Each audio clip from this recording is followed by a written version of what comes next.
Hello friends, welcome to our podcast. నేను మీ మనోజ్. కేసీఆర్ చెప్పినటువంటి ఆ నలుగురు ఆణిముత్యాలలో నా దగ్గర ఈరోజు ఒక ఆణిముత్యం ఉంది. Brown and brought up from a very poor family. రాజకీయాల్లోకి నిలదొక్కుకోవడం కోసం ఎన్నెన్ని కష్టాలు పడ్డారు. రాజకీయాలు నిలదొక్కున్నారు. తెలంగాణ వచ్చిన తర్వాత 2 సార్లు ఎమ్మెల్యే గెలిచారు. బీఆర్ఎస్ పార్టీకి ఆయనకి చాలా దగ్గరి సంబంధం. కానీ ఏం జరిగిందో తెలియదు. అనూహ్యంగా ఎవరు ఊహించని విధంగా బీఆర్ఎస్ పార్టీకి టాటా గుడ్ బైలు చెప్పి బీజేపీలో జాయిన్ అయ్యారు ఆయన. సో ఈ మధ్య కాలంలో 2 రోజులుగా జరుగుతున్నటువంటి డిస్కషన్స్లో ఆయన కూడా ఒక బిగ్గెస్ట్ పార్ట్ అని చెప్పాలి. ఎందుకంటే బీఆర్ఎస్ కాంగ్రెస్ రెండూ కలిసి మళ్ళీ రక్తపాతాన్ని సృష్టిస్తున్నాయంటూ మాట్లాడుకొచ్చారు ఆయన. సో ఫుల్ ప్లెజ్ డిస్కస్ చేద్దాం. నాతో పాటు ఇప్పటికి మీకు అర్థమై ఉంటుంది ఆయన ఆనుమతి ఎవరు అనేది. అచ్చంపేట మాజీ ఎమ్మెల్యే, ప్రస్తుత బీజేపీ నేత గువ్వల బాలరాజు గారు నాతో పాటుగా. నమస్తే గువ్వల బాలరాజు గారు. నమస్కారం Manoj. How are you? I'm good. 2024 వరకు అన్ని ఎఫర్ట్స్ పెట్టిన మీరు సడన్గా 2024లో ఏం చేంజ్ వచ్చింది? వితిన్ 6 monthsలోనే పార్టీ షిఫ్ట్ అయిపోయారు. అదే అంటున్నా, వాస్తవంగా చెప్పాలంటే, ఇంకా నిజాయితీగా చెప్పాలంటే, ఫామ్ హౌస్ కేసే జరగకపోయి ఉంటే, ఫామ్ హౌస్ కేసులో రివర్స్ ఆపరేషన్ కోసం నేనే గనక ఉపయోగపడి ఉండకపోయి ఉంటే, కేసీఆర్ గారు నన్ను పంపకపోయి ఉంటే, నేను అప్పుడే వేరే పార్టీకి వెళ్ళిపోయేవాడిని. ఏ పార్టీ అనేది అనలే, కానీ ఆ పార్టీలో ఉండాలని మాత్రం నాకు లేకున్నది. ఎందుకోసం? ఎలక్షన్ కంటే ముందే. ఎందుకోసం ఉన్నది అని అంటే, వాళ్ళ డౌన్ఫాల్ మొదలైంది. డౌన్ఫాల్ మొదలైన మాత్రాన వదిలేసి వెళ్ళడం అనేది నా నైజం కాదు.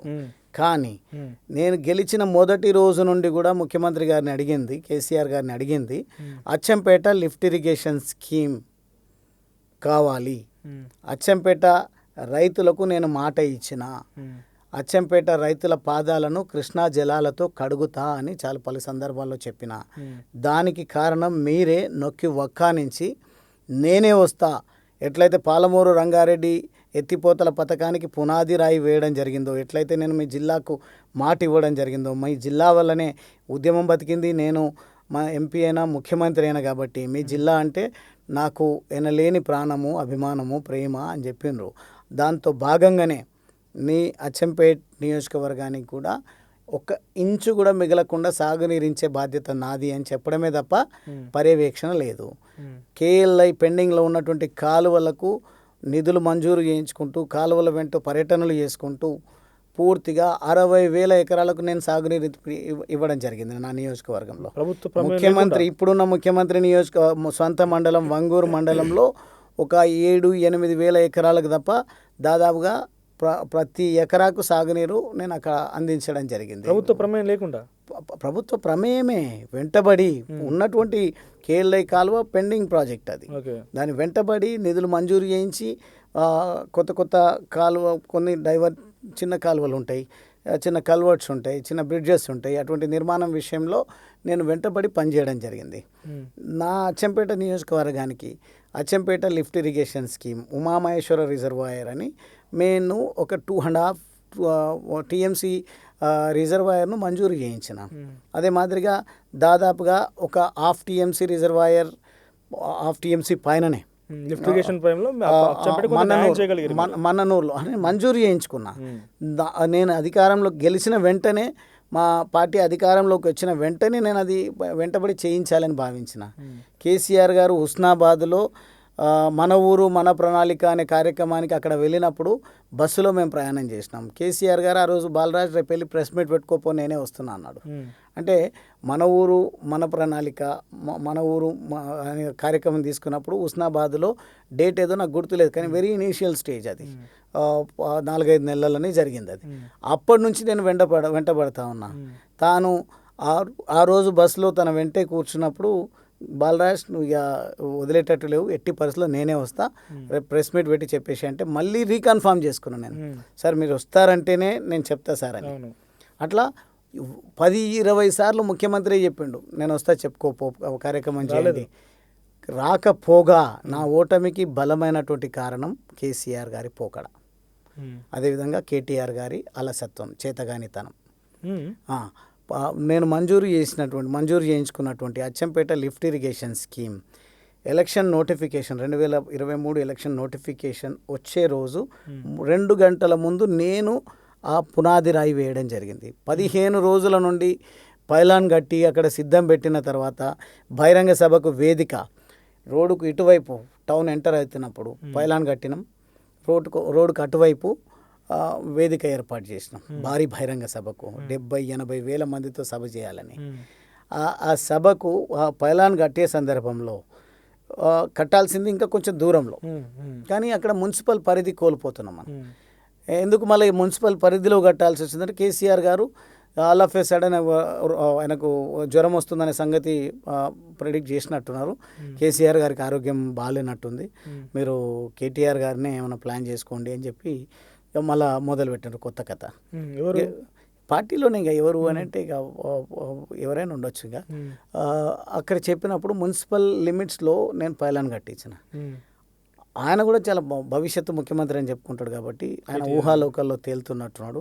అచ్చంపేటలో గెలవకుండా నేను ముఖ్యమంత్రి అయితే అని భ్రమలో ఉన్నట్టున్నాడు. కాబట్టి తాను కూడా రాలేకపోయిండు. చాలా బిజీగా ఉంటారు కదా, పెద్ద రాష్ట్రం ఇది, మొత్తం 50 కోట్ల మంది జనాభా ఉండేటువంటి రాష్ట్రం కాబట్టి వారికి తీరిక దొరకలేదు, రాలేరు. మాట్లాడక ఏం చేస్తాం చెప్పండి మనోజ్ గారు.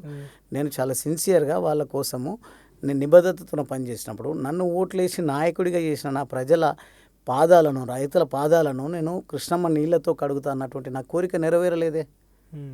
ఇంత దుర్మార్గానికి సభ ఏర్పాట్లు అన్నీ జరిగిపోయినాయి, అన్నీ జరిగినాయి, ఆ పైలాన్ ఇంకా ఓపెన్ కాలేదు. అయ్యింది తర్వాత నేను చేసిన అంటున్నా కదా, I had every right to launch. నేను ఫౌండేషన్ వేయడానికి నాకు ప్రతి రైట్ ఉంది. ముఖ్యమంత్రి రావాల్సిన అవసరం లేదు. వాస్తవంగా నేను నిజంగా నాకున్నటువంటి యాటిట్యూడ్, నాటువంటి విధానాన్ని బట్టి నేనే గనక గలం విప్పి ఉంటే చిత్తుల 10 సీట్లు కూడా వచ్చేటివి కావు వాళ్ళకు. కొత్తదనం కోరుకున్నారు వాళ్ళు మిమ్మల్ని కాకుండా? నన్ను కాకుండా ఒకసారి కాదు, 2009లో ఎమ్మెల్యేగా నన్ను అనౌన్స్ చేసిన తర్వాత నన్ను అనౌన్స్ చేసిండ్రు, మళ్ళీ రాములు గారిని అభ్యర్థిగా ప్రకటించిండ్రు. అందుకే కూర్చున్న కొమ్మను నరుక్కున్నారు కాబట్టి 2 పార్టీలు సర్వనాశనమైనాయి. అప్పుడు తెలుగుదేశం పార్టీ పూర్తిగానే కొలాప్స్ అయిపోయింది. టీఆర్ఎస్ పార్టీ మేము అధికారంలోకి వస్తామని చెప్పి అభ్యర్థులను ఎమ్మెల్యేగా ఎంపీలుగా పోటీ చేసినటువంటి వాళ్ళను తన పార్టీ ఆఫీస్లో బంధించారు. సవాలు విసురుదాం అనుకున్నాడు ఆయన. ఏమనుకున్నంటే రిజల్ట్ కంటే ముందు అక్కడే పడుకోబెట్టారు మమ్మల్ని 2-3 రోజులు. 14లో మారుదాం అనుకున్నారా? చెప్తున్నా కదా, 2009లో నాకు ఇవ్వకుండా తనకి ఇచ్చిండ్రు, నన్ను గాలికి వదిలేసిండ్రు. 2014లో తెలంగాణ రాష్ట్రం వచ్చింది, వేరే వాళ్ళు వస్తున్నంట, రాములు గారికి ఇస్తున్నంటే నేను ఒకటే సిద్ధాంతం, అది అనివార్యత అనే సిద్ధాంతం పెట్టుకుంటాను. నేను నా పనే నాకు గుర్తింపు, గౌరవాన్ని ఇవ్వాలి.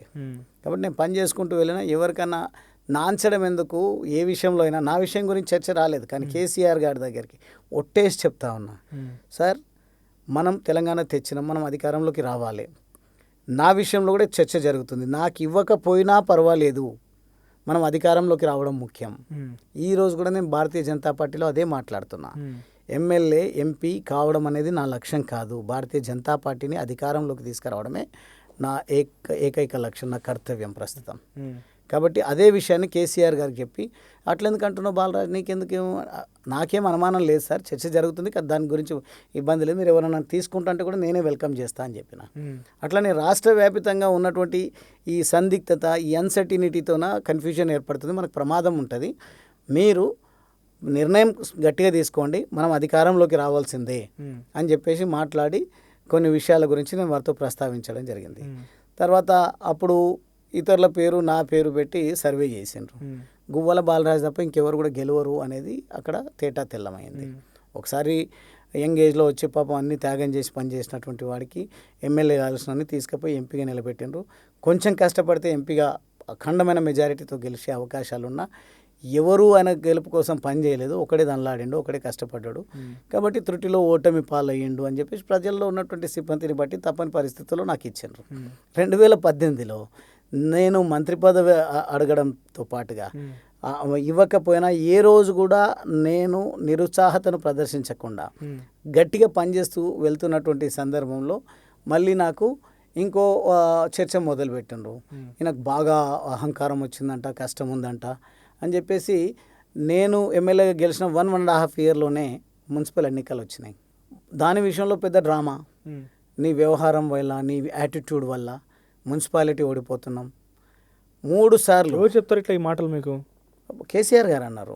కేసీఆర్ గారు ఆ రోజు అవును నీకు అహంకారం పెరిగింది అనేది మాట్లాడుతున్నారు. నువ్వు అందరితో మంచిగా ఉండాలి అంటే, అందరితో అంటే ఎవరితో మంచిగా ఉండాలి? వాళ్ళు ఎప్పుడు చెప్పేది ఏంటి అని అంటే, నిజంగా చెప్పాలంటే మాట్లాడే సందర్భం వచ్చినప్పుడు మాత్రం వాళ్లకు ఎంత వివక్ష ఉంటుందో కుండ బద్దలు కొట్టినట్టు చెప్తా. ఇప్పుడు అవసరం లేదు అది. ఏ వివక్షత ఉంటుంది? ఏ వివక్ష? అన్ని రకాల వివక్ష, డబ్బు వివక్ష, కుల వివక్ష. మీరు ఎదుర్కొన్నారు కుల వివక్ష? నేను ఎదుర్కోలేదు, వాళ్ళ యాటిట్యూడ్ చెప్తాను. నేను నా చిన్నప్పటి నుంచి కూడా ఏ సపరేషన్కు గురి కాలేదు, నన్ను సపరేట్ చేసే దమ్మెవడికి కూడా లేదు. అయితే ఆ సందర్భంలో నీకు వాళ్ళతో మంచిగా ఉండవంట, వీళ్ళతో మంచిగా ఉండవంట, అందరిని కలుపుకొని పోవాలి. నేను ఒక సందర్భంలో చాలా కేటగారికల్గా చెప్పడం జరిగింది. సార్, ఇక్కడ ఒక జరుగుతుంది, రేవంత్ రెడ్డి గారు కావాలని లేని సంస్కృతిని పరిచయం చేసే ప్రయత్నం చేస్తున్నారు. తెలంగాణ రాష్ట్రంలో కుల రాజకీయాలకు తెరలేపుతా ఉన్నారు. ఇది మంచిది కాదు, ప్రమాదం ఉంది అని అంటే పూర్తిగా వినకుండానే, బాలరాజ్ నీకు తెలియదు, అవన్నీ మాట్లాడకు, ఏడుంటుందా కులం, అట్లుంటుందా అంటే, సార్ నా కోసం కాదు, నాకు మీరు ఉన్నారు కదా, నా పని, మీ బ్లెస్సింగ్స్ ఉంటాయి, నేను గెలుస్తా. కానీ రాష్ట్ర వ్యాప్తంగా ఇటువంటి పోలరైజేషన్ జరుగుతుంది సార్ అని అంటే పెడచెవిన పెట్టిండు. ఇప్పుడు ఏం కావాలనో ఎట్లా అనుభవించాలో అనుభవిస్తూ ఉన్నారు. అంటే ప్రతి సందర్భంలో నాకు ఏది దృష్టికి వచ్చినా, నాకు ఏది చెప్పాలనుకున్నా మొహమాటం లేకుండా నేను మాట్లాడడం జరిగింది. ఇంకా కొన్ని సందర్భాల్లో మేలు జరగాల్సిన వాళ్ళకి జరుగుతుంది. కొన్ని సందర్భాల్లో కొంతమంది అధికారులకు తెలిసి తెలియక తప్పు చేసి ఇరికించబడి కొంతమంది ఇబ్బందుల్లో ఉంటే మొత్తం మంత్రులు, మొత్తం ఎమ్మెల్యేలు కూర్చున్నటువంటి సందర్భంలో, పేరు చెప్పను, ఒక IPS officer, conferred IPS officer, వారి కోసం నేను వెళ్ళి మాట్లాడేటువంటి సందర్భంలో, అరే ఈ కేసు గురించి ఎట్లా మాట్లాడుతున్నావు ఆయనతో, ఆయనకి ఎంత ధైర్యం, నీకు ఉంటుంది రేపు నుంచి సార్ నేను అది చేస్తాడు. అరే నేను ఉన్నదే ప్రజలకు సేవ చేయడానికి, నా దృష్టికి ఏదొచ్చినా ప్రభుత్వం దృష్టికి తీసుకుని వకాల్తా కాదు, సమస్య పబ్లిక్ సమస్య కాదు, ఏదో సమస్య వచ్చి వారు సస్పెన్షన్కు గురైనరు, వారి గురించి ప్రస్తావన. ఇప్పుడు మీరు కూడా మీకు ఏమైనా సమస్య మీ ఆర్గనైజేషన్లో వస్తే, మీ ఆర్గనైజేషన్కు నాకు సంబంధం లేకున్నా నా చొరవతో మీకు ఏమైనా మేలు జరుగుతారంటే మానవుల నైజం ఒకరికొకరు చేయుతనివ్వడం, మాట్లాడిన అందరి ముంగటనే మాట్లాడినా, నేను మాట్లాడినాము, నికార్సుగా ఆ అధికారికి మేలు జరిగింది, బయటపడ్డాడు. నేను అడగడం వల్ల బయటపడ్డాడు, మేలు జరిగింది. లేకుంటే పెండింగ్ విషయాలు ఏదైనా చర్చించి, ఒకవేళ ఎవరైనా సమస్య ఉంటే వాళ్ళ సమస్య పైన చర్చ పెట్టాలి. దాటవేత ధోరణి ఎంతవరకు మేలు చేస్తుంది, ఎవరికి కూడా మంచిది కాదు. అందులో భాగమే రేవంత్ రెడ్డి గారి ఎత్తుగడను నేను ఎప్పుడో పసిగట్టి చెప్పడం జరిగింది. ఎందుకంటే రేవంత్ రెడ్డి గారు నా నియోజకవర్గం, రేవంత్ రెడ్డి గారు మొదటిసారి ఎమ్మెల్యే అయినప్పుడు నేను ఎంపీగా పోటీ చేసిన, కొన్ని ఓట్లతో నేను ఓడిపోయినా. అంటే అంత నేను రాజకీయాలను అందరిలాగా ఫ్లూక్లో వచ్చినటువంటి నాయకుడిని కాదు, ప్యాషన్తో రాజకీయాల్లోకి వచ్చిన. కాబట్టి ప్రతి సందర్భంలో, ప్రతి విషయంలో దృష్టి సారించి నేను అర్థం చేసుకొని ముందుకు పోతా తప్ప ఏదో ఆషామాషిగా. మీరు చాలా దగ్గరగా ఇట్లా క్వశ్చన్ చేసిన అంటున్నారు కదా, మీకున్న ఎక్స్పీరియన్స్లో what is the worst experience, అంటే ఇది నిజంగానే ఇది జరగకుండా ఉండాల్సింది నా లైఫ్లో అంటది, బీఆర్ఎస్ పార్టీ ట్రావెలింగ్లో కానీ, కేసీఆర్తో పాటు ట్రావెలింగ్లో కానీ? నేను ఆ దుస్థితి ఎప్పుడు తెచ్చుకోలే, అంత గొంతమ్మ కోరికలు కూడా కోరింది ఏం లేదు. నేను నాకు ఆ రకంగా ఎప్పుడు కూడా నా అటువంటి అనుభవాలే ఉంటాయి. నాకు అంత టాలరెన్స్ కూడా లేదు నాకు, అట్లా ఉంటే మాత్రం. కానీ ఆ దుస్థితి తెచ్చుకోను. నా కోసం నేను ఎప్పుడు కూడా అడగను. నేను అడిగింది నా నియోజకవర్గ ప్రజల శ్రేయస్సు కోసం, నా రైతుల కోసం అడిగిన నేను. అదేవిధంగా ఓటమి పాలైన తర్వాత ఎవరికి అర్థం కాకుండా అందరినీ ఆశ్చర్యంలోకి ముంచే విధంగా నిర్ణయం తీసుకున్నది భారతీయ జనతా పార్టీ. నిర్ణయం ఎందుకు తీసుకున్నా నేను అని అంటే, పూర్తిగా టీఆర్ఎస్ పార్టీ తన పటిమను కోల్పోతూ ఉంది, తన విధానాన్ని. ఈరోజు పటిమను కోల్పోవచ్చు, కానీ గువ్వల బాలరాజు అనే వ్యక్తిని ఆ రోజు గుర్తించి, సరే రాజకీయాలకు సహజమే కదా, ఓ నాయకుడు వస్తూ ఉంటారు, పోటీ పడతారు, వాళ్ళ వీళ్ళ పేర్లు చర్చ జరిగితే ఫైనల్గా డెస్టినేషన్ ఎవరు చేరుకోవాలి చేరుకుంటారు. 2009లో ఎంపీగా, 2014లో ఎమ్మెల్యేగా, తర్వాత 2018లో ఎమ్మెల్యేగా, 2023లో ఎమ్మెల్యేగా మిమ్మల్ని గుర్తించి మీకు అవకాశం ఇచ్చి ఎమ్మెల్యేగా విప్గా చేసిందని అంటే, ఈ ఘనత బీఆర్ఎస్ పార్టీ కాకుండా, టీఆర్ఎస్ పార్టీ కాకుండా ఇంకేదైనా పార్టీ అవకాశం ఇచ్చేది పరిస్థితి ఉండేనా? ఏ పార్టీ అయినా నాకు అటువంటి లీడర్కి ఇవ్వాల్సిందే. ఉండేనా మీకు ఇవ్వాల్సి? మీకు ఏ పార్టీ అయినా నేను ఎందుకంటే 2007లో నేను పార్టీలో జాయిన్ అయినప్పుడు, టీఆర్ఎస్లో జాయిన్ అయినప్పుడు, కాంగ్రెస్ పార్టీ, నా జిల్లాలో ఉన్నటువంటి కాంగ్రెస్ పార్టీ కొంతమంది నా విధానము, నా పొటెన్షియల్ని గమనించినటువంటి వాళ్ళు, అరే మా పార్టీలకు ఎందుకు రాలేదు, కొంచెం మాకు చెప్పింటే అయిపోయేది కదా, మేమే తీసుకుంటుంటాం కదా, నీకు అవకాశం ఇచ్చేది అని. ఆ రోజు వైఎస్ రాజశేఖర రెడ్డి గారు కూడా నేను ఓడిపోయిన తర్వాత తాను 4-5 సార్లు పిలిపించుకుంటే ఒకసారి వారి దగ్గరికి వెళ్ళడం జరిగింది. చాలా సిన్సియర్గా ఉన్నది ఉన్నట్టుగా, సార్ కేసీఆర్ గారు నాకు దైవ సమానం, వారు నాకు టికెట్ ఇవ్వడమే కాకుండా నా అవసరం, ఎలక్షన్కి అవసరమయ్యేటువంటి ఆర్థిక సహాయాన్ని కూడా వారు చేసిండ్రు. కాబట్టి నేను అట్లా పార్టీ మారడం సబబు కాదు, నాకు అవసరం లేదు. ఆ రోజు దైవ సమానులు అయ్యారు, 2025లో ఏమయ్యారు? అందుకే అంటున్నాను, ఈరోజు మీరు మంచిగా ఉన్నారు, బయటకు వెళ్ళినప్పుడు ఎవరైనా మర్డర్ చేస్తే అంతకుడు గారా మీరు? ఓకే, అంత కూడా అయిందా కేసీఆర్ అరే ఇప్పుడు? ఎవరు ఎప్పుడు ఏమవుతారు అనేది మనం అర్థం చేసుకోవాలి తప్ప ఓకే. రొటీన్గా వెళ్ళడానికి ఏమి ఇల్లిటరేట్ లీడర్ అనుకుంటున్నా నన్ను మనోజ్? అట్లా ఇంకా అంటే ఆ రోజు దైవ సమానులు అయిన వ్యక్తి అదే అంటున్నా, సడన్గా ఎవరు మార్పు ఎప్పుడు ఎట్లా వచ్చిందని. అదే అంటున్నా కదా, వాళ్ళకు ఆ నిబద్ధత లేనప్పుడు, వాళ్ళ ధోరణి మారినప్పుడు, వాళ్ళ లక్ష్యం డబ్బే అయినప్పుడు, వాళ్ళ ఉద్దేశం ఓట్లేసేటువంటి ప్రజలను యంత్రాలుగానే భావించినప్పుడు మనం ఎందుకు అదే భ్రమలో ఉంటాం, అదే ట్రాన్స్లో ఉండాల్సిన అవసరం ఏముంది? ఎప్పుడు అకార్డింగ్ టు ది సిచ్యువేషన్ మార్పు రావాల్సి ఉంటుంది. అందుకని అందులో మార్పులో భాగంగానే నా నిర్ణయం స్పష్టంగానే ఎవరు డేర్ చేయలేదు ఎమ్మెల్యేలో. నాకు తెలిసి ఇప్పటికి కూడా సరే కొంతమంది పార్టీకి గెలిచినాక 10 మంది ఎమ్మెల్యేలో ఫిరాయించారు, దాంట్లో ఫిరాయించలేని స్పీకర్ నిర్ణయం ఉన్నా కూడా మాజీ ఎమ్మెల్యేలో మారిన దాంట్లో నాకు తెలిసి మీరే మొదటి వ్యక్తి అనుకుంటా. నేనే అయి ఉండొచ్చు. మీరే మొదటి వ్యక్తి. సడన్గా ఒక డ్రాస్టిక్ అంటే ఈ మార్పులో కూడా రకరకాల చర్చలు జరిగినాయి. నాగర్ కర్నూలులో ఆర్ఎస్ ప్రవీణ్ కుమార్ పోటీకి వస్తున్నాడని, ఆర్ఎస్ ప్రవీణ్ కుమార్ కేసీఆర్ దగ్గర అయ్యండి, తర్వాత మీకు థ్రెట్ ఏదవుతుందని చెప్పి నాకు ఇట్లాంటి ఆలోచన. నేను కొన్నిసార్లు అందుకే ఏం జరిగినా మంచికే అనేది. నేను చాలా సందర్భంలో యూత్ను అడ్రస్ చేసేటప్పుడు విద్యార్థుల గురించి వాళ్ళతో నేను ఇంటరాక్ట్ అయ్యే సందర్భంలో పేదవాడిగా పుట్టడాన్ని అదృష్టంగా భావించాను. నేను సందేశం ఇస్తూ ఉంటాను. మనం ఏం చేసినా, ఫస్ట్ జనరేషన్ ఏం చేసినా చరిత్రనే అవుతుంది అని చెప్పేటువంటి నైజం నాది. కాబట్టి నేను ఈ సందర్భాలు వచ్చిన ప్రతి సందర్భంలో మోటివేట్ చేసేటువంటి ప్రయత్నం చేస్తాను. అంత మోటివేషన్, సెల్ఫ్ మోటివేషన్ ఉన్నటువంటి వాడిని. కాబట్టి నేను నిర్ణయాలు తీసుకునేటప్పుడు ఆచితూచి నిర్ణయం తీసుకుంటా, స్వంతంగా తీసుకుంటా. కాబట్టి నన్ను ఎక్కడ కూడా కట్టడి చేసే పరిస్థితి ఉండదు. ఈ పార్టీ మార్పు కోసం ఆర్ఎస్ ప్రవీణ్ కుమార్ అదే చెప్తున్నా, నా పొటెన్షియల్ నాకు తెలిసి. ఇంకా మళ్ళీ ఆర్ఎస్ ప్రవీణ్ కుమార్ గురించి అడగాలని అంటే చెప్పాలంటే ఆర్ఎస్ ప్రవీణ్ కుమార్కు ఉన్నటువంటి ఎలిజిబిలిటీ ఏంది, నాకున్న ఎలిజిబిలిటీ ఏంది? ఆర్ఎస్ ప్రవీణ్ కుమార్ ఆయన ఐపీఎస్ ఆఫీసర్గా ఒకవేళ దళితుల గురించి మాట్లాడినా ఎంతోమంది దళితులని హత్య చేసిన హంతకుడు అని అంతకు పేరు ఉంది. అధికారిగా ఉన్నప్పుడు ఎన్కౌంటర్ చేసిన అనేసి నాకు ఆర్ఎస్ ప్రవీణ్ నేను ఫ్లూక్లో రాలేదు అంటున్నాను. లేదంటే ఏదో సందర్భాన్ని బట్టి ఒక్కొక్కసారి ఒక్కొక్క వేషం వేసేది కదా. నేను పుట్టినప్పటి నుంచి రాజకీయ నాయకుడిని కావాలనుకున్నట్టే నేను 4th, 5th క్లాస్ నుంచే నాకు ఆలోచనలు ఉన్నాయి, నాకు ఆ ఇన్బిల్ట్ క్వాలిటీస్ ఉన్నాయి. కాబట్టి నా నేపథ్యము, లేదంటే నా అపియరెన్సు, లేదంటే నా ఆర్థిక స్థితి అనుకూలంగా లేకపోయినా రాజకీయాలకు, అప్పుడు నడుస్తున్నటువంటి రాజకీయాలు, ఇప్పుడున్నటువంటి రాజకీయాలకు లేకపోయినా నా ప్రగాఢమైనటువంటి కోరిక నేను రాజకీయాల్లోకి రావాలి. అల్టిమేట్ పవర్ మనం చేజిక్కించుకోవాలి. Political power is ultimate power అనేది నాకు తెలుసు కాబట్టి పాలిటిక్స్లోకి రావడం జరిగింది. కాబట్టి ఆర్ఎస్ ప్రవీణ్ కుమారో లేదంటే ఇంకొకరో వస్తే నాకేదో ప్రమాదం ఉంది అని భావించలేదు. నేను ఏ రోజు కూడా ఎవరిని పోటీగానే భావించను.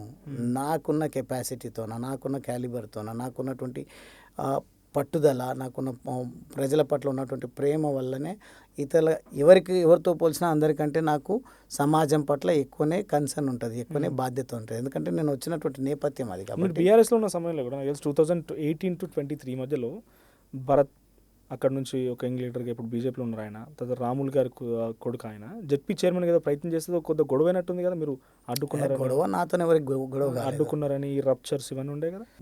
ఆ రోజు జెడ్పీ చైర్మన్గా భరత్ కావాలని అనుకున్నప్పుడు రాములు గారు ఎంపీగా ఉన్నారు. రాములు గారు ఎవరిని సంప్రదించలేదు. నన్ను, నా జిల్లాలో ఉన్నటువంటి ఏ ఇతర ఎమ్మెల్యేలను కూడా సంప్రదించలేదు. కావాలంటే ఇప్పుడు మీరు డైరెక్ట్గా కాల్ చేసి కనుక్కోవచ్చు.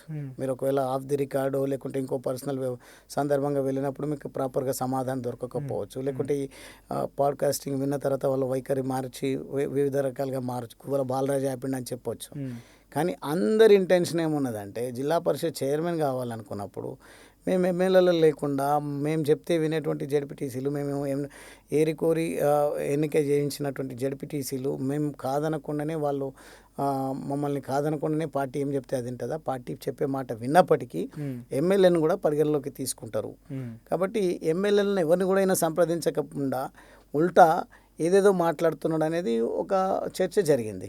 తను మాట్లాడలేదా తర్వాత విషయం. కానీ చర్చ జరిగినటువంటి కొన్ని ఆడియోలు కూడా బయటకు వచ్చినాయి, పరుషంగా తిట్టుకున్నాయి, వాళ్ళు మేము తిట్టడమా లేకుంటే మీరు వాళ్ళ కొన్ని ఆడియోస్ బయటకు వచ్చినాయి. ఎప్పుడు కూడా నేను వాళ్ళతో ఇట్లా పురాణం అటువంటివి జరగలేదు. ఒక్కసారి రాములు గారితో నేను ఫోన్లో ఏదో విషయం మాట్లాడుతున్నప్పుడు వయా అని మాట్లాడితే, సార్ మీరు మంచిగా మాట్లాడండి, నేను కూడా ఒక ఎమ్మెల్యేను, వయాగి అనేది మంచిగా అందరితో మాట్లాడినట్టు నా మాటతో మాట్లాడొద్దు అని చెప్పిన ఒక మాట తప్పిస్తే ఇంకెప్పుడు కూడా రాములు గారిని తన యాబ్సెన్స్లో కూడా రాములు గారు అని కూడా రాములు సార్ అని మాట్లాడతాను నేను. ఎందుకంటే మా పెద్ద మనిషి మా కమ్యూనిటీ నుంచి ఉన్నారు. తను ఒక ఎక్కడ మచ్చ లేకుండా మంచి వ్యక్తిగా పేరు తెచ్చుకున్నారు. అటువంటి వ్యక్తిని మనం ఎందుకు మాట్లాడతాం? ఎవరితో నాకు రప్చర్ భరత్తో అయితే అసలే లేదు. ఇప్పుడు ఏమండవు, నాకు ఎవరితో రప్చర్ ఉండదు అని చెప్తున్నా కదా. నా విధానమే వేరు. నా పని ఏందో నా పని నేను చేసుకుంటూ పోతా. నా పనిలో ఎవరు అడ్డు రావడానికి కూడా సాహసం చేయరు. కారణం ఏంటంటే నేను ఎంత పొలైట్గా ఎంత డీసెంట్గా ఉంటానో నా దారిలోకి ఎవరు వచ్చినా నా అగ్రెషన్ బయట పెడతా. కాబట్టి నా దగ్గరికి ఎవరు రారు, ఆ అవకాశం నేను ఇవ్వను. సో బీఆర్ఎస్ పార్టీకి లైన్ ఉన్నది టీఆర్ఎస్ ఉన్నప్పుడు తెలంగాణ తీసుకొచ్చినామని ఆ సెంటిమెంట్తోనే 2014లో గెలిచిర్రు. 18 అప్పుడు మీరే చెప్తున్నారు ఏం జరిగింది, ఎటువంటి ప్రచారం జరిగింది, ఎందుకు అవకాశం ఇచ్చారు అనేది. కాంగ్రెస్ పార్టీకి తెలంగాణ తీసుకొచ్చినాం అంటే మేమే ఇచ్చినాం కాబట్టి వాళ్ళకు ఒక లైన్ ఉన్నది. బీజేపీ ఇక్కడ తెలంగాణలో లైన్ తీసుకోవాలంటే హిందుత్వం తప్ప ఇంకేం లైన్తో వెళ్ళబోతోంది బీజేపీ. సో మీకు నాకంటే ఎక్కువ పొలిటికల్గా ప్యూర్ పొలిటీషియన్స్తో వచ్చారు కాబట్టి సో మీకు తెలిసే ఉంటుంది బీజేపీ అప్పుడున్న సిచ్యువేషన్లో సహకరించి ఉండొచ్చు. కానీ 2014లో ఎట్లా విఫలమైంది, 2018కి వచ్చేసరికి ఎట్లా విఫలమైంది, 2023లో కొంత అప్లిఫ్ట్మెంట్ దొరికింది, 8 స్థానాలు గెలవగలిగింది. అదానికి కూడా కారణం ఏదో మీకు తెలుసు. ఇప్పుడు ఏ లైన్తో వెళ్తుంది బీజేపీ మీద మీకున్న ఎక్స్పెక్టేషన్ ఏంటి, ఎందుకు దీంట్లో చూస్ చేసుకోవాల్సి వచ్చింది? ఈరోజు ప్రజలు నీతివంతమైనటువంటి పాలనను కోరుకుంటున్నారు. ఇప్పుడు నేషన్ ఫస్ట్ అనేది ప్రతి పౌరుడి లోపల వచ్చింది. ఈరోజు దేశం అంటే బీజేపీ అనేది అనుకోకుండా మీరు ఏమైనా చర్చల్లో మనం క్యాజువల్గా మాట్లాడే సమయంలో కూడా దేశం అంటే బీజేపీ, జాతీయ భావం అంటే బీజేపీ అనేది ప్రతి ఒక్కరి లోపల ఇన్బిల్ట్ అది. అంటే సరే జాతీయవాదం అందరికీ ఉండాలి, నేషన్ ఫస్ట్ ఉండాలి, కానీ అదంటేనే బీజేపీ అని మాత్రం నేనైతే యాక్సెప్ట్ చేయను. మీరు యాక్సెప్ట్ చేయకపోవచ్చు, అంటే రెగ్యులర్గా మీరు కూడా యాక్సెప్ట్ చేస్తే 100% ఓట్లు మాకే వస్తాయి. 100% ఓట్లు వస్తే ఎన్నికలు మళ్ళీ జరపాల్సి వస్తుంది. మీ అటువంటి మాటకారుతనం తెలుసు, మీ అటువంటి వాళ్ళు విభేదించే వాళ్ళు విభేదిస్తుంది. విభేదించడం కాదు, యాక్చువల్ జరిగే విధానాలు చెప్పడం అంత విభేదించడం. మీరు ఒకవేళ దానిపైన చర్చ పెడదామంటే నిజమైనటువంటి జాతీయ భావం ఏ పార్టీ అధిష్టానానికి నేషనల్ లెవెల్లో, స్టేట్ పాలిటిక్స్ పక్కన పెడదాం, నేషనల్ లెవెల్లో party is meant for nationalism అనేది ఏ పార్టీ విషయంలో ఎవరు చెప్పగలరు? రాసుకునే రాతలు రాసుకోవచ్చు పార్టీ మెంట్ ఫర్ బీజేపీ అని చెప్పి రాసుకోవచ్చు, దాని తప్పేం కాదు. పార్టీ రాసుకోవడం కాదు, ప్రజల్లో ఏం చర్చ ఉంది అనేది చెప్పండి మీరు. ఓకే, తెలుస్తుంది. ఇప్పుడు ఎలక్షన్స్ ఉన్నాయి, పబ్లిక్ ఏమనుకుంటారని తెలుస్తుంది కూడా. ఆఫ్ కోర్స్ అది తెలంగాణ వ్యాప్తంగా ఎట్లా వర్కౌట్ అవుతుంది. నేనేమంటున్నా, ఇక్కడ ఉన్నటువంటి ఇప్పుడు కాంగ్రెస్కు ఉన్నటువంటి అధిష్టానమే ఇటలీ అనేది ఉంది. వాస్తవం చెప్తున్నాను నేను. మోదీ గారు దైవభక్తి, దేశభక్తి రెండూ కలిగినటువంటి ఒక గొప్ప మహానాయకుడు ఆయన. కాబట్టి ముందు ఉన్నది, కానీ మోదీ గారి పరిపాలన విధానం చూసిన తర్వాత మోదీ గారికి దేశం పట్ల చాలా ఉదాహరణలు ఉన్నాయి కదా. అంతెందుకు ఆపరేషన్ సింధూర్ గురించి మీరు ఏ రకంగా అభివర్ణిస్తారు? ఆ రోజు ఇంకా నిజంగా చెప్పాలంటే చాలా కచ్చిగా వేరే వాళ్ళు మాట్లాడుతూ ఉంటారు, నేను అంతగా కచ్చిగా కాకుండా అవయవాలను చూసి కాల్చి చంపినటువంటి నైజాం. దీని విషయంలో చాలా కఠినమైనటువంటి నిర్ణయం తీసుకొని నరేంద్ర మోదీ గారు ఆపరేషన్ సింధూర్ పేరిట ఆటంకవాదుల స్థావరాలను మటుమాయం చేసినప్పుడు జాతి మొత్తం మోదీ గారిని కీర్తించింది. కానీ ఏ రోజు కూడా కాంగ్రెస్ పార్టీ నిజంగా రెండే సందర్భాలు ఉంటాయి మనోజ్. ఒకటి, మన దేశానికి ప్రాతినిధ్యం వహించినటువంటి క్రీడాకారులు ఏ రాష్ట్రం నుంచి వచ్చినా ఏ ప్రాంతం నుంచి వచ్చినా భారతీయుడు, మన క్రీడాకారుడు అనే భావన అందరి లోపల కలుగుతుంది. రెండవది, యుద్ధ సమయంలో కలుగుతుంది. ఆ యుద్ధ సమయంలో ఒక ప్రమాదపు అంచుల్లో భారతదేశం ఉన్నటువంటి సందర్భంలో కూడా రాజకీయాలు మాట్లాడుతూ ఇతర దేశస్తుల ఐడియాలజీ పైన చర్చ పెట్టేటువంటి రాహుల్ గాంధీ ఉన్నంతకాలం ఎట్టి పరిస్థితుల్లో కాంగ్రెస్ పార్టీని ఇది మన దేశ పార్టీగా ఎవరు కూడా భావించరు. కాబట్టి నేను అంటా ఉన్నా, జాతీయత, నేషన్ ఫస్ట్ అనేటువంటి నినాదం అవినీతి రహితమైనటువంటి పాలనను అందిస్తుంది. కాబట్టి ఎక్కడ ప్రభుత్వంలో ఉన్న ఆయా రాష్ట్రాల్లో తిరిగి ఎన్నికైంది భారతీయ జనతా పార్టీ. ఉదాహరణకు కనుక మీరు మొన్న జరిగినటువంటి 5 రాష్ట్రాల్లో ఎన్నికలను కనుక మీరు పరిశీలిస్తే భారతీయ జనతా పార్టీ అధికారంలో ఉన్నది, అస్సాంలో మళ్ళీ తిరిగి అధికారంలోకి వచ్చింది. అదే మాదిరిగా పుదుచ్చేరిలో అధికారంలో ఉన్నది, తిరిగి అధికారంలోకి వచ్చింది. కొత్తగా వెస్ట్ వెస్ట్ బెంగాల్లో ఒక పక్క మాకు బంగ్లాదేశ్ ఓటు బ్యాంక్ ఉందని, ఒక పక్క కమ్యూనిజం ఉందని, సరే ఒక పక్క దేశవ్యాప్తంగా హిందుత్వం అనేటువంటి ఒక బలమైనటువంటి నమ్మకం పబ్లిక్లో కలిగింది, అని కారణం హిందుత్వం అనేటువంటి ఒక ఒక ఒక స్ట్రీమ్ లైన్, ఒక బ్లడ్ మాత్రం ఎక్కించగలిగారు. కానీ అది ఎంత మేర సక్సెస్ అవుతుంది, తెలంగాణలో ఎంత మేర నేను ఇంప్లిమెంట్ అందుకే చేయగలుగుతారు? హిందుత్వం పైనే మేము ఆధారపడి లేము. డెఫినెట్గా వాళ్ళు ఒకవేళ హిందూ ముస్లిం కలహాలు సృష్టిస్తాము అని అంటే ప్రజలు యూనైట్ అవుతారు. మేము మా పార్టీగా మేము ఉద్యమ కాడనే క్వశ్చన్ అడుగుతాం మిమ్మల్ని నేను.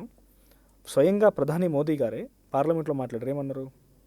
తల్లిని చంపి బిడ్డను పుట్టించారని అన్నారు. ఏపీ నుంచి ఒక మంత్రి కూడా సేమ్ వ్యాఖ్య చేశారు. తర్వాత తలుపులు మూసి జరిగింది విభజన అని మాట్లాడుకొచ్చారు. ఓ ఎంపీ పాకిస్తాన్ అని పోల్చండి తెలంగాణని. ఒక ఉద్యమకాడ మీ రెస్పాన్స్ ఏంటి బీజేపీ నాయకుడికి చెప్పండి.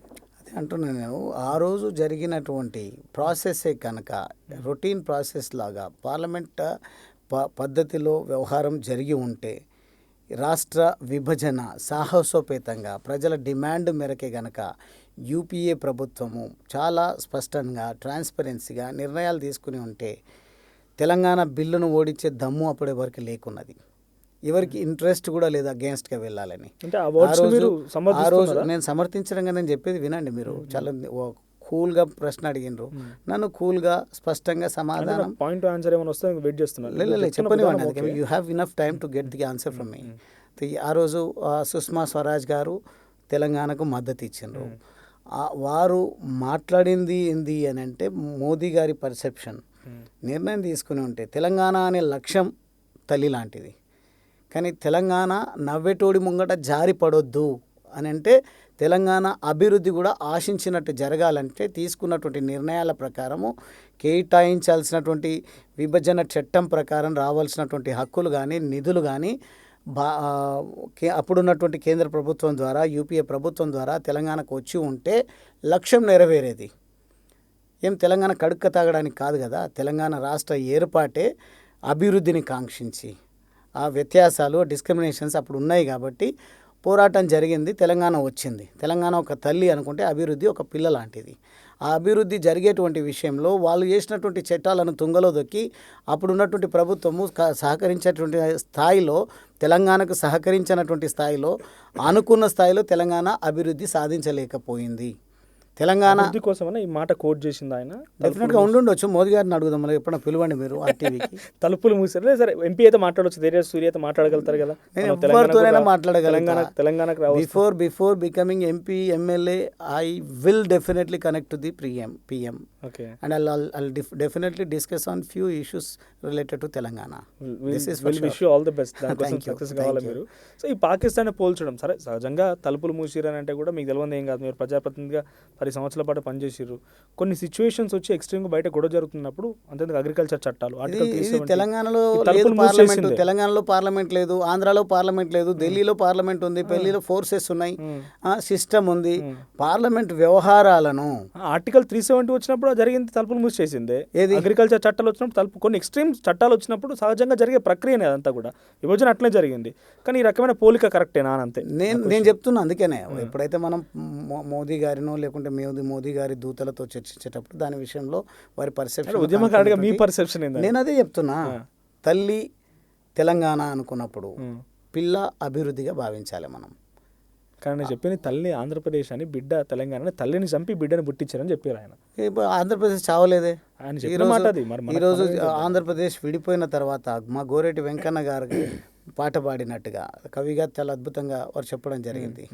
ప్రాంతాలుగా విడిపోదాం, ప్రజలుగా కలిసి ఉందాం. అదే జరుగుతూ ఉంది. ఇక్కడ పాలన జరుగుతూ ఉంది, అక్కడ కూడా పాలన జరుగుతూ ఉంది.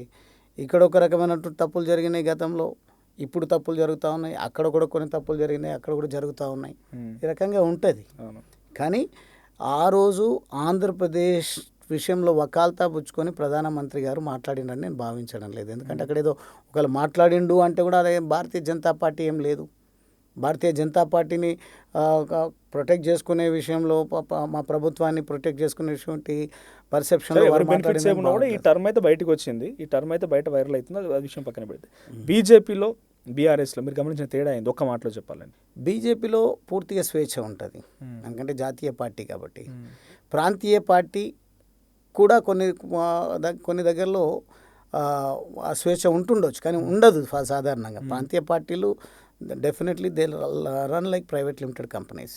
కాబట్టి ప్రైవేట్ లిమిటెడ్ కంపెనీలో ఎంత ఎఫిషియన్సీ ఉన్న వాళ్ళు పని చేసినా ఏం చేసినా వాళ్ళ పరిధికి లోబడే పని చేయాల్సి ఉంటుంది. నిజంగా వాళ్ళ అదృష్టం బాగుంది, నన్ను మంత్రి చేయలేరు. ఒకవేళ మంత్రి కూడా చేసి ఉన్నా వాళ్ళ అదృష్టం బాగుందంటారు. వాళ్ళ అదృష్టమే బాగుంది. మంత్రిగా చేసి ఉంటే నేను గుర్తుపెట్టుకుని శ్రీనివాస్ గౌడ్ గారు సెక్రటరియట్లో ఒక సమావేశం ఏర్పాటు చేసిండ్రు. నేను కిన్నెరమెట్ల మొగులయ్య అని పద్మశ్రీ అవార్డు ఇప్పించడంలో నాది ప్రధానమైనటువంటి పాత్ర. వారిని అంతరించిపోతున్నటువంటి తన కళ కిన్నెర మెట్లను నా సొంత డబ్బులు 50,000 లక్ష రూపాయలు నేను తను మళ్ళీ తన కళను రాష్ట్ర వ్యాప్తంగా ప్రదర్శించేటువంటి స్థాయి తీసుకురావడం కోసం వర్షం కురుస్తూ ఉంది. ఆ సందర్భంలో నేను పర్యటనకు వెళ్ళిన లింగాల మండలంలో. తాను నన్ను బలవంతంగా నిలబెట్టి తన కళను చూపిస్తున్నాడు. అంత అయిపోయిన తర్వాత నేను కించపరిచినట్టు కాదు, నేను కూడా ఒక కూలీ కడుపు నుంచే వచ్చిన. కానీ తాను సార్ వెళ్తా సార్ నేను అని, వయసులో చాలా పెద్దోడు, నేను కూడా అన్న అని మాట్లాడుతూ ఉంటా. అయితే తను సార్ ఏమన్నా ఇవ్వండి సార్ అంటే మాట్లాడుకుంటూ, అరే నువ్వు అట్లా అడుగుతున్నావు ఏంది, ఇదెందుకు ఇట్లా మళ్ళీ అదేంది అని అంటే, సార్ ఇది పగిలిపోయింది కట్టించడానికి డబ్బులు లేవు అన్నాడు. ఒకటి కాదు 2 కట్టించుకొని పో అని చెప్పిన. దాని ద్వారా దాన్ని దూసుకుపోయిండు.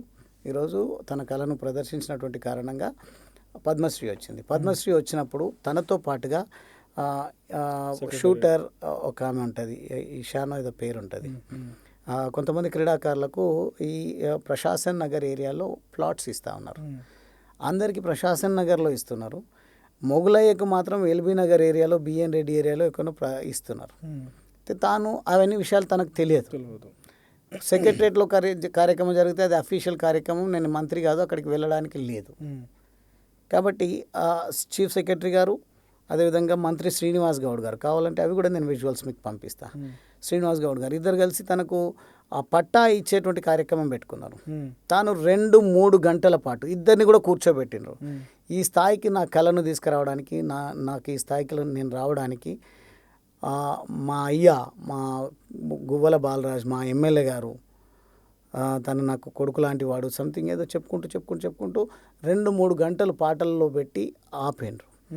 నేను అప్పుడు అచ్చంపేట వెళ్తున్నా. లాస్ట్కు శ్రీనివాస్ గౌడ్ గారు నువ్వు వచ్చేటప్పుడు వరకు మొగలయ్య పట్టా తీసుకుంటట్లేడు అంటే, నేను మంత్రి గారు చెప్పిన తర్వాత బాగోదని నేను కార్యక్రమాన్ని వాయిదా వేసుకొని సెక్రటరేట్కు రావడం జరిగింది. పిలిపించిండ్రు, నేను వచ్చే లోపలనే పట్టా ఇచ్చేసిండ్రు. ఇప్పుడున్నటువంటి ఫైనాన్స్ సెక్రటరీ సందీప్ కుమార్ సుల్తానియా గారు ఆ రోజు ఆ కార్యక్రమంలో ఉన్నారు. చీఫ్ సెక్రటరీ శాంతి కుమార్ గారు బయలుదేరిండ్రు. నాకు పని చాలా ఉంది సార్ అని చెప్పేసి మంత్రి గారు నా కోసం వెయిట్ చేస్తున్నారు. నేను వచ్చిన వెంటనే అయిపోయింది కార్యక్రమం అన్నారు. అయితే నేను చెప్పిన సరే అయిపోయి, నాకు దాంతో చేసేది ఏం లేదు. ఏమైంది అంటే, నాకు పట్టా ఇచ్చిండ్రయ్యా మాకు ఇక్కడ అంటే, అట్లెట్లు ఇస్తారు మళ్ళా, నేను చెప్పిన కదా వాళ్ళకి ఇచ్చిన దగ్గరనే మొగలయ్యకు కూడా ఇవ్వాలని. ఎందుకు మొగలయ్య మాదిగా అయినందుక, దళితుడైనందుక, లేదంటే మొగలయ్య తరఫున ఎవరు అడగరనా? మీరు అందరికీ అక్కడెట్లు ఇస్తారు ప్లాటు, ఈయనకు బిఎన్ రెడ్డిలో ఎట్లా ఇస్తారు, అక్కడనేమో 50,000 40,000 గజం ఉంటుంది మార్కెట్ వాల్యూ, ఇక్కడ 3 లక్షలు 4 లక్షలు ఉంటుంది. ఎందుకు దళితులకు ఆ రకమైనటువంటి చేయుత గౌరవం అవసరం లేదా అని నేను గట్టిగా మాట్లాడుతుంటే, సందీప్ కుమార్ సుల్తానియా గారు గట్టిగా వారు ఏదో అనడానికి పోయినారు, ఇది మమ్మల్ని మీరు అడగొద్దు అని, సందర్భం వచ్చినప్పుడు అడుగుతా పో మిమ్మల్ని అని చెప్పి ఆయన పైన శ్రీనివాస్ గౌడ్ గారు డయాస్ పైననే ఉన్నారు. అట్లెట్లా అవుతుంది అన్న, మీరు నన్ను పిలిచిండ్రు ఎందుకు, సరే నన్ను పిలిచిండ్రు, అవమానపరిచిండ్రా, గౌరవం ఇచ్చినా తర్వాత మాట, ఈయనకు అక్కడ ఇవ్వాలి కదా ప్లాటు అని చెప్పేసి గట్టిగా మాట్లాడితే అది వైరల్ అయింది. అవును, ఇప్పుడు కూడా పంపిస్తాను నేను. అంటే నా యాటిట్యూడ్, నా విధానం ఎట్లా ఏది రాలేదు, దానికి కూడా ఇప్పటికీ ఇంకా పట్టా ఇవ్వలేదని తిరుగుతున్నాడు, నాకు సహకారం అందలేదని తిరుగుతున్నారు. మా వాళ్ళేమో డ్రామాలు చేస్తున్నారు. అక్కడ ఉన్నటువంటి ఎమ్మెల్యే ఒకసారి ఆయన ఫోటోనే పిల్లర్కి వేయించినాం, మేము చాలా గొప్ప కీర్తి గరించినాం ఆయనకి, ఆయన పెద్ద నేను తనను కావాలంటే మొగులయ్య గారిని ఒకసారి ఇక్కడికి పిలిచి మాట్లాడండి, ఇంటర్వ్యూ తీసుకోండి. అటువంటి వాళ్ళది కూడా, వాళ్ళ సమస్య కూడా సమాజానికి తెలియాలి. నేను కలిసాను చాలాసార్లు, తనను అడగండి. నేను నా ఇంటికి తాను వస్తే కృతజ్ఞత చాటడానికి, కృతజ్ఞత అవసరం లేదు, ఇది నా బాధ్యత. మీకున్న కళను కాపాడే బాధ్యత నాది. నా వర్గాలకు, నా పేద వర్గాలకు, నా నియోజకవర్గంలో ఉన్నటువంటి ఏ నైపుణ్యంతో ఎవరు వచ్చినా వాళ్ళను ప్రోత్సహించడం నా బాధ్యత అని భావించి నేను తనతో పాటు చందు అని ఇప్పుడు నమస్తే తెలంగాణలోనే రిపోర్టర్గా పనిచేస్తున్నాను. మేమందరం బ్రేక్ఫాస్ట్ చేసుకొని ముఖ్యమంత్రి గారి దగ్గరికి తీసుకెళ్ళిన, కేసీఆర్ గారి దగ్గరికి తీసుకువెళ్ళి అప్పటికప్పుడు స్పాట్లో మాట్లాడి 2-3 రోజుల వ్యవధిలోనే ₹1 కోటి ఇప్పించిన నేను. కాదని చెప్పమనండి. అంటే మీ చొరవ ఉందా? నా చొరవనే తనను ఆ స్థాయికి తీసుకు ఒకటి రామచారి గారు ఎవరు ఉండే అడ్వైజర్, తను ఈవోగా చేసిండు తిరుమల తిరుపతి దేవస్థానం, రిటైర్డ్ IAS ఆఫీసర్. వారు తనను ప్రోత్సహించిండు, నేను పుష్ చేసిన. అంతిమంగా ఘనత ప్రభుత్వాన్ని చేసింది, ప్రపోజ్ చేసింది, అవార్డు వచ్చింది. అవార్డు వచ్చినటువంటి వాళ్ళను వాడుకొని వదిలేసినట్టుగా మన మీద అవార్డు ఇచ్చి వాళ్ళను అటు ఇటు చేయడం మంచిది కాదు. వాళ్ళకి పూర్తి స్థాయిలో మనం దగ్గర నుండి చూసుకోవాలని నేను అంత బాధ్యత తీసుకున్నా. ఆ రకంగా నేను ప్రతి విషయంలో కూడా కొట్లాడి ఎవరికేం సహకారం అందాలనో నా వంతు అందించేటువంటి ఇన్ని చేసిన అచ్చంపేట గువ్వల బాలరాజు గారు అచ్చంపేటలో ఎమ్మెల్యే గెలవచ్చు, కానీ ప్రభుత్వం బీజేపీ రావాలంటే కష్టం కదా. నేను వ్యూహాలు నేను అదే చెప్తున్నా. నాకున్న ఒకటే వ్యూహం, ప్రజలకు సమస్యలు పరిస్థితులను అర్థం చేయించేటువంటి ఓపిక మనకు ఉండాలి. తర్వాత పార్టీల విధానాలు ఎట్లున్నాయో గడప గడపకు తీసుకువెళ్ళాలి. ఏ పార్టీ బెటరో మీరే ఆలోచించండి అని వాళ్ళకే స్వేచ్ఛ ఇవ్వాలి. తర్వాత ప్రజలు నిర్ణయం తీసుకుంటారు. నిర్ణయం వెల్లడైనప్పుడు ప్రతి ఒక్కరు కూడా మనల్ని ప్రశంసించడం మొదలు పెడతారు. ఇప్పుడు నా నియోజకవర్గంలో గువ్వల బాలరాజ్ ఇప్పుడుంటే అద్భుతమైన మెజారిటీతోనే గెలిచేవాడు అని మాట్లాడుతూనే, కానీ ఎక్కడున్నా సాధిస్తాడు అనేది కూడా మాట్లాడుతూ ఉన్నారు. దాని తర్వాత RS ప్రవీణ్ కుమార్ గారిని అక్కడ ల్యాండ్ ఇవ్వాలనే ప్రయత్నం చేసిన సాధ్యపడట్లేదు. నేను ఆల్మోస్ట్ 1 ఇయర్ అయింది, అక్కడ ఎవరిని కూడా నిలిపేటువంటి పరిస్థితి లేదు. ఎందుకంటే అక్కడున్న ప్రజలు ఎవరిని యాక్సెప్ట్ చేసే పరిస్థితి కూడా లేదు. ఎందుకంటే వాళ్ళు నన్ను రాజకీయంగా నాకు జన్మనిచ్చింది అచ్చంపేట. అక్కడ ఉన్నటువంటి యువత నన్ను ఒక సొంత అన్నలాగా, పెద్దోళ్ళు తమ్ముళ్ళలాగా భావించి నన్ను ఎప్పుడు నేను కనిపించిన భుజాలపైన ఎత్తుకొని ఊరేగించేటువంటి ఒక మంచి అభిమానం, ప్రేమ కలిగినటువంటి యువత నా పట్ల అచ్చంపేటలో ఉన్నారు. ఆల్టర్నేట్ క్రియేట్ చేయలేకపోయారా బీఆర్ఎస్ అక్కడ? నేను చెప్తున్నా, ఇప్పటికి కూడా నేను ఛాలెంజ్ విసురుతా ఉన్నా. నాలాంటి ప్రజల యాక్సెప్టెన్స్ ఉన్నోళ్ళు, లేదంటే నాలాంటి ఓపికతో ప్రజలకు పనిచేసేటువంటి నైజం ఉన్నోళ్ళు, లేదా నాలాంటి ప్రజల ఆపత్కాలంలో యుద్ధం చేసేటువంటి వాళ్ళు మాత్రం, ఇన్ని క్వాలిటీస్, ఇన్ని ఆలోచనలు ఉన్నటువంటి వాళ్ళు మాత్రం వాళ్ళకి దొరికితే నేను రాజకీయాల నుంచి వైదొలుగుతా. అంటే ఆ రోజు మీరు వచ్చిన టైంలో కూడా అదే రకంగా వచ్చి ఉండరు కదా, ఎట్లా ఎదుగుతున్న క్రమంలో ఒక మంచి. అందుకే ఇప్పుడు ఈ ఛాలెంజ్ ఇప్పుడే 10 సంవత్సరాల వరకు స్వీకరించమనండి, 20 సంవత్సరాల వరకు స్వీకరించమనండి, పెట్టుకోమనండి, ఎప్పుడైనా టాస్క్ పెట్టుకోమనండి. నాయకుడు ఉట్టిగానే కారు, తుపాకీ పట్టినంత మాత్రాన RS ప్రవీణ్ కుమార్ గారు ప్రజల దగ్గరికి వెళ్ళి కాళ్ళు పట్టినా అది డ్రామానే కనిపిస్తుంది.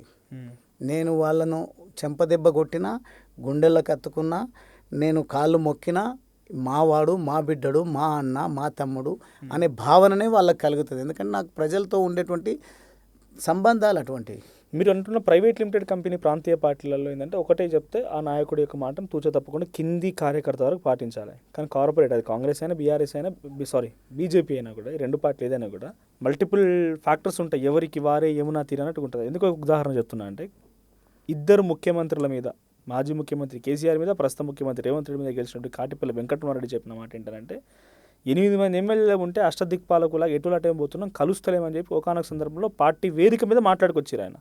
ఆయన బీజేపీలో మీకంటే సీనియర్, ఆయన మాట్లాడుకొచ్చిన మాట అది. అంటే ఇట్లాంటి స్ప్లిట్స్ ఉంటాయి కదా. ఒక గువ్వల బాలరాజు ఒక నియోజకవర్గానికి, లేకపోతే మహా అయితే ఒక జిల్లాకారకు పరిమితమైనా కూడా రాష్ట్ర వ్యాప్తంగా ఇంపాక్ట్ చేయాలంటే ఏం చేయగలుగుతుంది బీజేపీ? మీ వ్యూహం అధికారంలో తీసుకురావాలన్నారు ఇందాక మొదటి మాటలో. ఎట్లా వస్తుంది? పార్టీ సిద్ధాంతాన్ని పర్పులేట్ చేస్తాం. మీరు ఒక నియోజకవర్గం, జిల్లా వరకు నేను కాదు, పార్టీ తీసుకుపోతుంది. మా పార్టీ అధ్యక్షుడు రామచంద్రరావు గారు తీసుకుపోతారు, మా కేంద్ర మంత్రి కిషన్ రెడ్డి గారు తీసుకుపోతారు, మా అధిష్టానం నితిన్ నబీన్ గారు 5 సార్లు ఎమ్మెల్యే ఆషామాషి నాయకుడిని ఈరోజు జాతీయ అధ్యక్షుడిగా ఎంపిక చేయలేదు భారతీయ జనతా పార్టీ. తనకున్నటువంటి అనుభవం, తనకున్నటువంటి నేపథ్యం, వాటన్నింటిని క్రోడీకరించి తనని అధ్యక్షుడిగా నియమించారు. తప్పకుండా అద్భుతమైనటువంటి పద్ధతిలో ఏ రకంగా ఇతర రాష్ట్రాల్లో ప్రజలను మెప్పించి ఈ జాతీయ భావాన్ని ఇంజెక్ట్ చేసి, ప్రజల లోపల ఉన్నటువంటి జాతీయ భావాన్ని ప్రశంసించి ఒకటి చేసి, దేశం అంటే ఒక ఐక్యతతో ఉండాల్సినటువంటి అవసరం ఉంది అని ఒక మంచి భావాలను ప్రజల్లోకి తీసుకుపోవడమే కాకుండా పాలన అంటే అవినీతి రహితంగా ఉండాలని, కాంగ్రెస్ అంటే కుంభకోణాలు స్కామ్ గ్రేస్ అని మాట్లాడుతూ ఉంటారు కాంగ్రెస్ పార్టీ గురించి. భారతీయ జనతా పార్టీ ఎవరిని అరెస్ట్ చేసి జైలు కూడా వెళ్ళకపోయారు రాహుల్ గాంధీ లేకపోతే ఇంకెవరిని స్కామ్ గ్రేస్ అయి ఉంటే. ఆ విషయం ఇంకోసారి మాట్లాడదాం. ఇప్పుడు నేను చెప్పేదాన్ని విషయం గమనించండి మీరు. 100% ఈ భారతీయ జనతా పార్టీ మీరు అడిగినారు కాబట్టి 8 మంది 8 రకాలుగా, నేను కూడా ఇంకో రకం నుంచి వచ్చిన, నేను బీఆర్ఎస్ పార్టీ నుంచి వచ్చిన, ఉద్యమకారునిగా వచ్చిన, 2 సార్లు ఎమ్మెల్యేగా వచ్చిన, నా పంతా కూడా వేరే ఉండొచ్చు. కానీ అందుకే సిద్ధాంతం ఒకటే పెట్టినరు, nation first, party next, personal last. ఇదే సిద్ధాంతం ప్రతి ఒక్కరు పాటించాల్సిందే. పాటించని వాళ్ళు ఎవరైనా సరే కాలగర్భంలో కలిసిపోతారు, అంతే. రైట్. సో ఒకసారి ఫైనల్గా మీరు జర్నీ కూడా చూద్దాము. సో పుట్టింది పెరిగిందంతా అచ్చంపేటలోనే? నా birth place Wanaparthy constituency, Gopalpet mandal, Polikepahad village. Okay.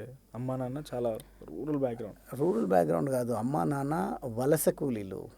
ఈ ప్రాంతంలో కావూరి హిల్స్లో కూడా ఇక్కడ జైన్ హౌసింగ్ వాళ్ళు ఒక అపార్ట్మెంట్ కట్టిండ్రు. ఈ మధ్యకాలంలో వంశీరామ్ బిల్డర్స్ వాళ్ళు ఆ కార్నర్ బిట్, కమర్షియల్ బిట్, అది మళ్ళీ ఒకసారి డెమాలిష్ చేసి కొత్త కమర్షియల్ దాంట్లో కూడా కూలీ పని చేసినటువంటి, ఆ కూలీ పని అంటే ఆ రోజు మా అమ్మ నాన్న పని చేస్తూ ఇతరుల కొంతమందితో పని చేయించి మట్టి పని, ఫౌండేషన్ పనులు చేసేటువంటి నేపథ్యం మాది. నేను దాన్ని చదువుకునేటువంటి రోజుల్లోనే లేబర్ సంఖ్యను పెంచి దాదాపుగా 100లాది మందికి ఉపాధి కల్పిస్తూ, చదువును నిర్లక్ష్యం చేయకుండా, అమ్మ నాన్నకు భారంగా మారకుండా నేను కూడా ఆ వ్యాపారాన్ని, మట్టిని బంగారం చేసినటువంటి నైజం నాది. మట్టి పనినే నమ్ముకొని ఎక్స్కవేషన్ కాంట్రాక్టర్గా ఎదిగి, గువ్వల బాలరాజ్ అంటే ఈ ప్రాంతంలో లీడర్ కంటే ఎక్కువ కాంట్రాక్టర్గా చాలా ఫెమిలియర్. ఆ రకంగా నేను నా వ్యాపారాన్ని నిర్మించుకొని, అంతిమ లక్ష్యం బాబాసాహెబ్ అంబేద్కర్ చూపించినటువంటి దారి. లేదు అని అంటే నాకు ఉన్నటువంటి ఇన్ఫ్లుయెన్స్, నా గ్రామంలో నాకు రాజకీయాల్లోకి రావడానికి ఒక చిన్న సంఘటన కారణంగా నేను రాజకీయాల్లోకి రావాలని నిర్ధారించుకొని, ఏ రోజు కూడా నా రిజర్వేషన్ వాడుకుంటే కేవలం అది రాజకీయాల్లోనే వాడుకుంటా, ఉద్యోగం అవసరం లేదు, లేదంటే ఇంకే ఇతర సపోర్ట్ అవసరం లేదు. తప్పకుండా అదేం పెద్ద సంఘటన ఏం కాదు. క్షణికావేశంలో మా పెద్దనాన్నను మా గ్రామంలో మా పాలి వాళ్ళే, మా సర్నేమ్ వాళ్ళే చంపినరు. చంపినప్పుడు నాగిరెడ్డి అని మాకు అక్కడ సర్పంచ్గా ఉన్నారు. అతను పోలీస్ స్టేషన్ నుంచి పర్సనల్ బాండ్ పైన, నిన్న 4 years ఏజ్ అప్పుడు నాది, విడిపించుకొచ్చినట్టున్నారు. దాని తర్వాత మర్డర్ ప్రూవ్ అయిన తర్వాత ప్రాసెస్ ఉంటుంది, జైలు నుంచి బెయిల్ పైన తీసుకొచ్చి ఉంటారు ఎవరైనా. నేను కూడా నాయకుడిగా ఎవడైతే ఈ బాధితుడు ఉన్నాడో వానికి మద్దతుగా ఉంటూనే, ఎవడైతే బాధితుని పైన దాడి చేసిండో మందలించి సరి చేసి మళ్ళీ విడిపించుకొచ్చి కాంప్రమైజ్ కూడా చేసేటువంటి పాత్ర రాజకీయ నాయకుడిది ఉంటుంది. అందులో భాగమే నాగిరెడ్డి గారు తనను విడిపించుకురావడము నాకు నా మైండ్లో నాటుకుపోయింది. నాకు యాక్టివ్నెస్ని చూసి మా మేనత్త భర్త గంధం లక్ష్మయ్య గారని వనపర్తి టౌన్లో మా చిన్న మేనత్తను వనపర్తికి ఇచ్చి ఉండే. వాళ్ళ ఇంట్లోనే 3వ తరగతి వరకు నేను వారి ఇంట్లోనే ఉండి చదువుకోవడము. 4వ తరగతి నుంచి గవర్నమెంట్ ఎస్సీ హాస్టల్లో, సోషల్ వెల్ఫేర్ హాస్టల్లో ఉంటూ, గవర్నమెంట్ జడ్పీహెచ్ఎస్ హరిజనవాడ స్కూల్లో చదువుకుంటూ, వారి పడుకోవడం హాస్టల్లో పడుకోకుండా కేవలం భోజనానికే హాస్టల్కి వెళ్ళి పడుకోవడం మాత్రం మా అత్తమ్మ, మా మామయ్య గారు నన్ను ఒక ప్రయోజకుడిని చేయాలనే ఆలోచనతోన, వాళ్ళ బ్రాటప్ ఉండాలనే ఆలోచనతో వాళ్ళ 4 పిల్లలతో పాటు కూడా నన్ను పెంచడం జరిగింది. ఆ రకంగా ఉంటున్నప్పుడు నాలో ఉన్నటువంటి హిడెన్ టాలెంట్ను నా తల్లిదండ్రుల కంటే ఎక్కువ,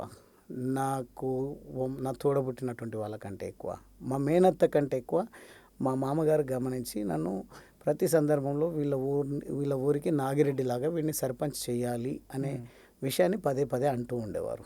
అది చాలా ఇన్ఫ్లుయెన్స్ నా పైన ఉన్నది. నాకు కూడా అర్థమైంది ఎదుగుతున్నప్పుడు.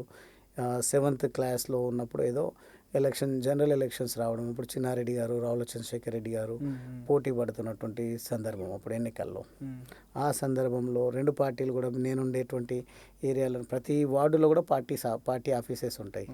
2 పార్టీ ఆఫీసెస్ కూడా మాకు దగ్గరలో ఉండడం, ఆ పాటలు లేదంటే ఆ మాటలు, ఆ ప్రసంగాలు, ఆ హంగు, ఆర్భాటం అవన్నీ కూడా నన్ను ప్రభావితం చేసినాయి. నేను ఎట్టి పరిస్థితుల్లో సర్పంచ్ కాను, ఎమ్మెల్యే కావాలని నిర్ధారించుకొని దానికి అనుగుణంగానే నేను ఎప్పుడు ఉద్యోగం వైపు ఆలోచించకుండా, ఎప్పుడైనా మంచిగా చదివే వాతావరణం వస్తే ఒక్కోసారి భయాందోళన కలిగేది నాకు. నేనే కనుక మంచిగా చదివితే మా వాళ్ళు మా నేపథ్యాన్ని బట్టి ఉద్యోగం చేయరా, అమ్మ నాన్నను వలసలు పంపించడం ఎంతవరకు కరెక్ట్ అంటారనే భయంతోన యావరేజ్ స్టూడెంట్గానే ఉండేటువంటి ప్రయత్నం చేసినాను. నిజంగా నేను అనుకుంటే మాత్రం అద్భుతమైనటువంటి పద్ధతిలో ఎదిగేవాడిని. నేను కూడా ఐఏఎస్ ఐపీఎస్ ఆఫీసర్ కావడం పెద్ద పని ఏం కాకపోయేది నాకు. కానీ నా ఉద్దేశమే అది కాదు. Political power is master key అనేది మాత్రం ఒక సర్పంచ్ చూసిన దాన్ని ఉదాహరణగా తీసుకొని, నేను చేసిన దాన్ని నేను ఉదాహరణగా తీసుకొని నేను రావడం జరిగింది. దాని ఉద్దేశం హంగు ఆర్భాటము లేదంటే మర్డర్ను రక్షించడం కాదు.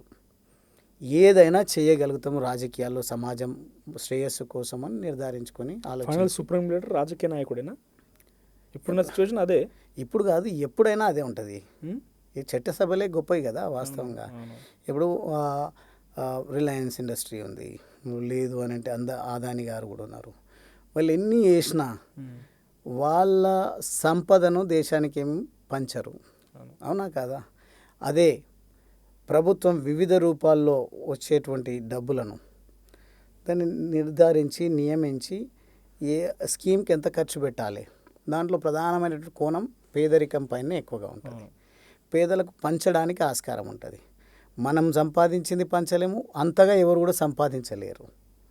లిమిట్ ఉంటుంది, లేదంటే అంత పెద్దగా సాధ్యం కాదు. లేదు నేను ఒక వ్యాపారస్తుని, నా లెగసీని నా పిల్లలు లేకుంటే ఇంకొకరు దాన్ని అదే స్థాయిలో కొనసాగిస్తారనేది కూడా లేదు.